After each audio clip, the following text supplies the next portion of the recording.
चौधरी बंसीलाल का नाम अपने भाषणों में लेते हैं, कहते हैं कि विकास हम करेंगे चौधरी बंसीलाल के स्तर पर, अपने भाषणों में कहते हैं, क्योंकि उनको मालूम है कि जैसे ही हम चौधरी बंसीलाल का नाम लेंगे खुद ब खुद लोगों में विश्वास जागेगा, खुद ब खुद लोग जुड़ेंगे और सोचेंगे विकास के बारे में। लेकिन बहुत दुख होता है कि जब काम का समय आया तो चौधरी बंसीलाल का जो हल्का रह चुका है, जो उनकी कर्म भूमि थी, उसके अंदर बिल्कुल अनदेखी की है। कोई भी आप गांव ले लीजिए, किसी भी दिशा में चले जाइए हमारे क्षेत्र में, कहीं भी इस सरकार ने विकास नाम का कोई काम नहीं किया। सिर्फ एक भ्रम फैला रखा है। किसी ने बहुत अच्छी तरह से कहा कि भारतीय जनता पार्टी नहीं है, ये भारतीय जुमला पार्टी, जुमले पे जुमला। किसान को हर वादा किया, किसान के आंख में आंख डालकर झूठ बोला, कहा कि हम आपकी आमदनी डबल करेंगे, दुगनी करेंगे, याद होगा आपको। और जैसे ही सत्ता पकड़ी तो क्या किया, खेती संबंधित हर चीज को महंगा किया, परेशान, आपको पीड़ा दी, और फिर जबरदस्ती आपके खातों में से प्रधानमंत्री फसल बीमा योजना के तहत पैसा काटा। और जब आपको अपने पैसे की जरूरत पड़ी मुआवजे के रूप में, तब क्या किया इस सरकार ने? जो प्राइवेट कंपनियां थी जिन्होंने पैसा काटा था, आईसीआईसीआई लोम्बार्ड जैसी, पैसा लेके फरार हो गई। दादरी जिले का 90 करोड़ रुपया आईसीआईसीआई लोम्बार्ड लेके फरार हो गई। और सरकार आराम से बैठी, सिर्फ प्रचार करती। किसी ने कहा ना कि ये प्रधानमंत्री नहीं है, ये शायद प्रचार मंत्री, केवल प्रचार।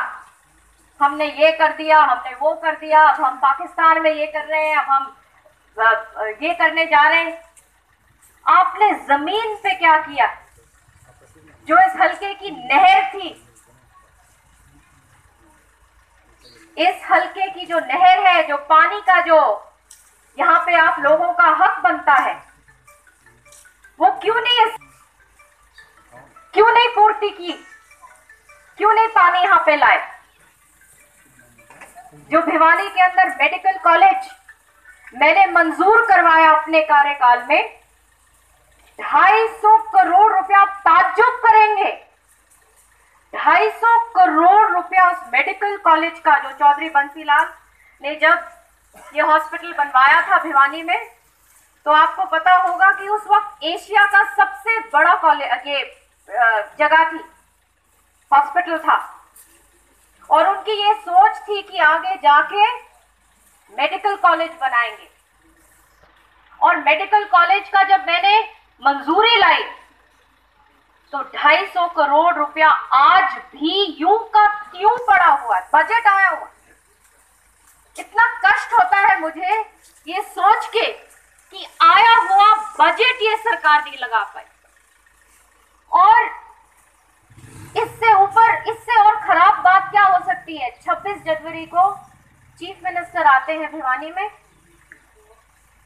उस कॉलेज का केवल पत्थर लगा के चले जाते हैं। तो इस प्रकार से वोटर के साथ, आपकी भावनाओं के साथ एक खिलवाड़ करना, बहुत मुझे दुख होता है जब मैं देखती हूं कि कितना हमारे साथ इस इलाके के साथ अनदेखी करी। आने वाले समय में आप सब ने इस चुनाव में बिल्कुल एकजुट होकर, जैसे पहले आपने किया है उससे भी ज्यादा आपने मेरे को आशीर्वाद देना है, क्योंकि आने वाले समय में हम चाहते हैं कि ये हल्का सबसे आगे बढ़े। कभी भिवानी को राजनीतिक केंद्र जाना जाता था, राजनीति की बिंदु थी भिवानी दादरी। भिवानी दादरी मतलब एक ही, जो बिंदु के रूप में यहाँ पे जाना जाती थी कि हाँ भाई यहाँ से राजनीति शुरू होती है हरियाणा की। हम वो ही स्तर लाना चाहते हैं अपने हलके के अंदर कि उसी रूप से भिवानी को जाना जाए, वो ही विकास हो और पूरे हरियाणा में हमारा ये भिवानी दादरी सबसे आगे हो। क्यों नहीं हो सकते? चौधरी बंसीलाल भी तो करे थे काम। उन्होंने काम करने वाले काम करते हैं, और जिसको काम नहीं करना वो केवल बहाने ढूंढते हैं। तो सारा आप इतिहास याद करके बिल्कुल सारे एकजुट होके मुझे आशीर्वाद दीजिए, ताकि इस हलके को, अपने घर को हम आगे बढ़ा सके। श्रीमती किरण चौधरी जी का हाथ मजबूत करिए, ताकि हमारे इस हलके की जो राजनीति है वो जीवित रहे और ये हलका आगे विकास के रूप में आगे बढ़ सके। यही मैं आपको आज आपके आशीर्वाद के लिए आई हूँ, और बहुत धन्यवाद एक बार फिर आप सबका करती हूँ।